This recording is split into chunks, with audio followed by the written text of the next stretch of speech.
बिहार आने से पहले सोच लेना, एक बात हम तुम्हें बताते हैं कि बिहार आने से पहले सोच लेना, एक बात हम तुम्हें बताते हैं। रात 9 बजे के बाद 5 साल के बच्चा भी यहाँ कट्टा चलाते हैं।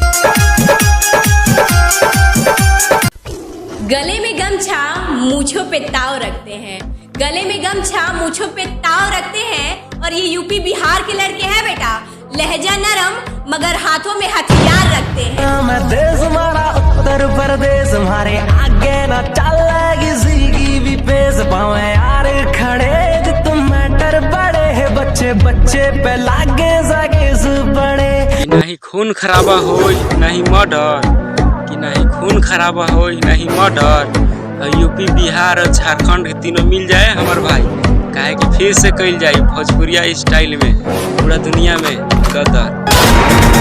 झारखंड